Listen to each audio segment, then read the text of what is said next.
అమరావతి భూసేకరణకు సంబంధించి let's discuss about it. అమరావతిలో మళ్ళీ భూసేకరణ చేయబోతున్నారా? సెకండ్ ఫేజ్ భూసేకరణ అసలు ఎందుకు అవసరం? 2 దశలో ఎన్ని వేల ఎకరాలు సేకరించబోతున్నారు? ఈ భూసేకరణలో రైతులకు ఎలాంటి ప్రయోజనం ఉండబోతోంది? సెకండ్ ఫేజ్ ల్యాండ్ పూలింగ్ కు రైతులు నిజంగానే ఒప్పుకుంటారా?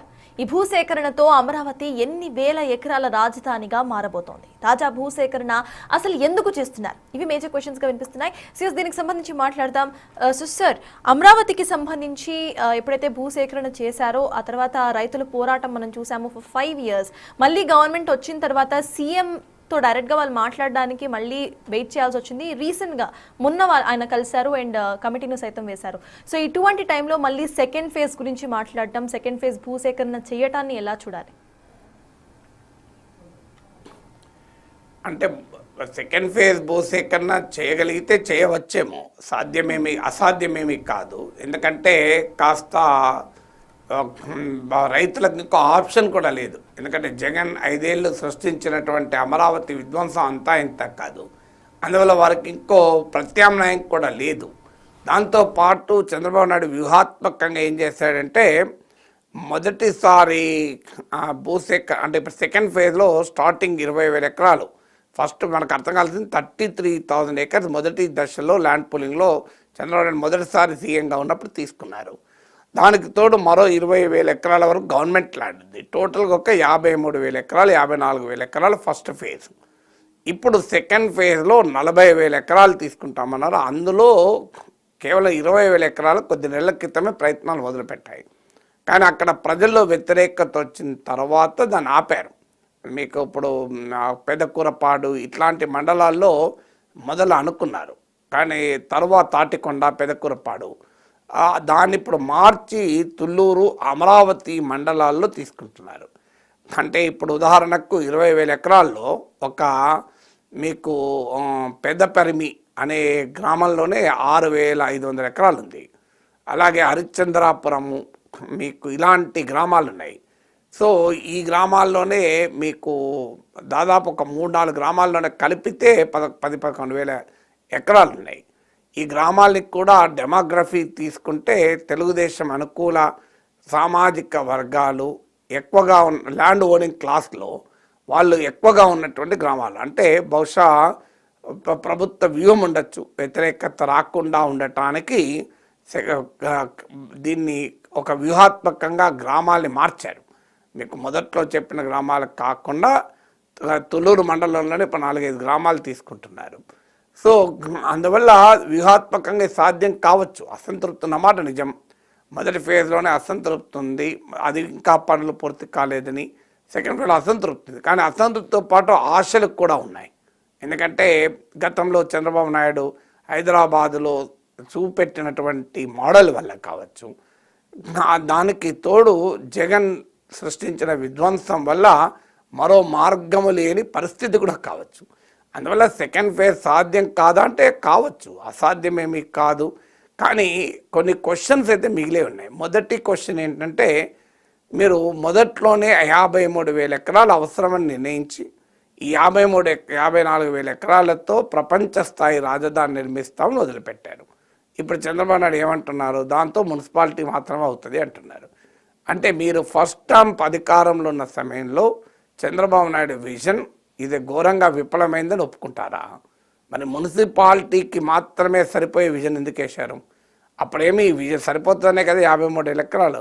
అసలు 33,000 ఎకరాలు ప్లస్ గవర్నమెంట్ ల్యాండ్ కలిపితే 53,000 ఎకరాల్లో మీరు ఒక ప్రపంచ స్థాయి రాజధాని కడతామని మొదలుపెట్టారు. ఇప్పుడు ఆ 53,000 ఎకరాలతో మున్సిపాలిటీ మాత్రమే అవుతుంది అని ఎందుకు అంటున్నారు? అంటే అప్పుడు విజన్ తప్ప మీరు, ఇది మొదటిది. రెండవది, మొదటి ఫేజ్లో భూములు ఇచ్చిన రైతులకి ఇప్పటికీ పట్టాలు ఇవ్వలేదు. ఆన్ పేపర్ పట్టాలు లేవు. ఆంధ్రజ్యోతి కథనం ప్రకారం రంగులెక్కలే. అసలు ఇప్పటిదాకా ముఖ్యమంత్రి కలవలేదు. ఫస్ట్ టైం ఈ వ్యతిరేకత అసంతృప్తి పెరిగిందని గమనించి ఇటీవల కలిశారు. సో వారికి పట్టాలు ఇవ్వడం కూడా ఎందుకు ఇబ్బంది అవుతుంది? ఫలితంగా వాళ్ళు భూములు బ్యాంకుల్లో రుణాలు తీసుకోలేని పరిస్థితి. సో అందువల్ల మరి మొదటి దశలో ఇప్పటికీ ప్లాటింగ్ చేసి, ఆన్ పేపరే ప్లాట్లు, భూమి మీద ప్లాట్లు లేవు, ప్లాటింగ్ చేసి మీరు మౌలిక వసతులు కల్పించి ప్లాటింగ్ చేసి ఇవ్వలేనప్పుడు మీరు రెండవ దశలో భూములు సేకరించడం వల్ల ప్రయోజనం ఏంటి? మూడవ క్వశ్చను, ఈ మొదటి దశలో భూములు ఇచ్చిన వారు దీనివల్ల నష్టపోరా? ఎందుకంటే ల్యాండ్ సప్లై పెరిగిపోతుంది. ఇప్పటికే గత ఈ రెండవ దశ ల్యాండ్ పూలింగ్ అనుడితోనే క్రయ విక్రయాలు స్తంభించిపోయాయి. మీకు అమరావతిలో రియల్ ఎస్టేట్ ఆల్రెడీ దెబ్బతిన్నది. సో అందుకే నిన్న చంద్రబాబు నాయుడు నమ్మకం క్రియేట్ చేయడానికి హైదరాబాద్ ఎగ్జాంపుల్ ఇచ్చి ₹1,00,000 ఎకరం ఉన్నది కోకాపేటలో 170 కోట్లు అయింది అని చెప్పాడు. ఎందుకంటే ఈ 2-3 మంత్స్లో ధరలు పడిపోయాయి. ఎందుకంటే డిమాండ్ అండ్ సప్లై మారిపోతుంది. ఇప్పుడు ఉదాహరణకు మీకు ఇప్పుడు 54,000 ఎకరాలు ఉంది. దీంతో ప్లాట్లు కొన్ని వేల ప్లాట్లు వస్తాయి. ఇప్పుడు మళ్ళీ కొత్తగా 20,000 ఎకరాలు ఇప్పుడు మళ్ళీ తర్వాత మరో 20,000 ఎకరాలు కూడా తీసుకుంటారంటున్నారు. థర్డ్ ఫేజ్ కూడా ఉంటుందంటున్నారు. ఎన్ని ఫేజ్లు ఉంటుందో ఎవరికీ తెలియదు. మళ్ళీ ప్రభుత్వ భూమి అంతా కలిపితే 1,00,000 ఎకరాలు దాటిపోతుంది. 1,10,000 ఎకరాలు దాటిపోతే మీకు ఇన్వెంటరీ పెరిగిపోతుంది. ఇన్వెంటరీ పెరిగినప్పుడు డిమాండ్ కన్నా సప్లై పెరిగిపోయి భూముల ధరలు పెరిగిపోతాయి. అంటే ఏ ఆశలతోనైతే మొదటి ఫేజ్లో రైతులు భూములు ఇచ్చారో వారికి సరైనటువంటి ప్రాఫిట్ ఇందులో లభించదు. అది మూడవ సమస్య.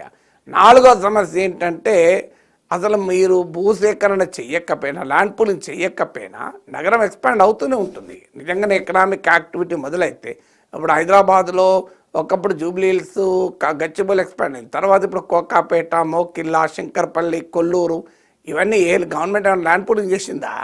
ఎక్స్పాండ్ కాలేదు. ఇవన్నీ కలిసిపోతున్నాయవా? అలా ఆర్గానిక్గా గ్రోత్కు అమరావతికి అవకాశం లేదా? అలాంటప్పుడు మరి ల్యాండ్ పూలింగ్ ఎందుకు చేస్తున్నట్లు? ఇప్పుడు ఉదాహరణకు నవనగరాలు ఇదివరకే ప్లాన్ చేశారు. అందులో స్పోర్ట్స్ సిటీ కూడా ఉంది. ఇప్పుడు మళ్ళీ కావాలంటే మాకు స్పోర్ట్స్ సిటీ కావాలి అంటున్నారు. ఐదవది, మీకు మొదటి దశలోనే నిధులు సమస్య. మీరు అప్పులు చేస్తున్నారు పెద్ద ఎత్తున. సో ఎంత మేరకు నిధులు సమీకరించగలరు అనేది క్వశ్చనే. ఇప్పుడు మళ్ళీ కొత్తగా మళ్ళీ ఈ రెండవ ఫేజ్ ల్యాండ్ పూలింగ్లో కూడా ఇన్ఫ్రాస్ట్రక్చర్ అభివృద్ధి చేయాలంటే ఎన్ని వేల కోట్లు అవుతుంది? మొదటి ఫేజ్లోనే 8,000 ఎకరాలు ఇంకా గవర్నమెంట్ సర్ప్లస్ కూడా ఉంది.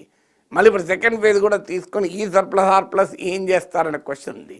ఆరోది, మొదటి ఫేజ్లోనే ఇన్సైడర్ ట్రేడింగ్ ఆరోపణలు వచ్చాయి పెద్ద ఎత్తున. ఇప్పుడు మళ్ళీ సెకండ్ ఫేజ్లో కూడా రావడానికి నాకు తెలిసినంత వరకు సిద్ధంగా ఉన్నారు. అన్ని పట్టుకొని డేటా పట్టుకొని ఇంకా పలానా ఈ రెండవ దశ తీసుకునే భూసేకరణకు ల్యాండ్ పోలింగ్కు సమీపంలో ఎవరెవరు కొన్నారో అస్మదీయులు అని. సో మరొకసారి ఈ ఇన్సైడర్ ట్రేడింగ్ అనే యొక్క విమర్శలు కూడా ఎదుర్కోవాల్సి వస్తుంది. సో ఇలాంటి అనేక సమస్యలు ఇప్పటికీ కూడా మిగిలినాయి. ఏడవది, మీరు ఆ రైతుల బిడ్డలకు నైపుణ్యం ఇచ్చి ఉపాధి కల్పిస్తామన్నారు భూములు ఇచ్చిన వారికి. ఎంతమందికి నైపుణ్యం కల్పించారు? ఎంతమందికి ఉపాధి కల్పించారు? ఎక్కడన్నా శ్వేతపత్రం ఉందా? సో ఇదొక క్వశ్చన్. అందువల్ల మీకు ఇప్పటికీ కూడా ఒక సిగ్నిఫికెంట్ మేజర్ కంపెనీలు రాలేదు. ఇప్పుడు మొన్న కూడా వచ్చినాయి బ్యాంకులు, ఇన్సూరెన్స్ కంపెనీలు, కేంద్ర ప్రభుత్వ సంస్థలు. నిజంగానే అమరావతిలో గూగుల్ ఏఐ హబ్ కనుక విశాఖలో కాక అమరావతిలో పెట్టించి ఉండుంటే నీకు అవకాశం ఉండేది. మనం ఎందుకు పెట్టించలే అనే క్వశ్చన్ వస్తుంది. ఇప్పుడు క్వాంటమ్ వ్యాలీ అంటున్నారు. ఇవన్నీ జరగవు అని నేను శాపనార్థాలు పెట్టడం లేదు. It takes lot of time. అది మొదటి ఫేజ్లో గనక అభివృద్ధి గనక చేసి దాని మోడల్ చూపెడితే సెకండ్ ఫేజ్లో ల్యాండ్ పూలింగ్ అవకాశం ఉండేది. ల్యాండ్ పూలింగ్ లేకపోయినా ఆటోమేటిక్గా ఎక్స్పాండ్ అయ్యేది. ఇప్పుడు హైదరాబాద్లో ల్యాండ్ పూలింగ్ లేదు కదా. హైటెక్ సిటీ కట్టినా, ఫైనాన్షియల్ డిస్ట్రిక్ట్ కట్టినా గవర్నమెంట్ ల్యాండ్ పూలింగ్ చేసింది ఏముంది? ఇలా కోకాపేట్, కొల్లూరులు, ఇప్పుడు చంద్రబాబు చెప్పిన 170 కోట్లు ల్యాండ్ పూలింగ్ ఏం కాదు కదా. సో మీకు శంకరపల్లి దాకా ఎక్స్పాండ్ అయింది, చేవెళ్ళ దాకా కూడా పోతుంది సిటీ. మీకు సిటీ ఆదిబట్ల అటువైపు, ఇంకోవైపు ఆదిబట్ల వైపు కూడా వెళ్ళింది. ఇది ఏది నీకు ఏ ల్యాండ్ పూలింగ్ లేకుండానే పెరిగింది కదా.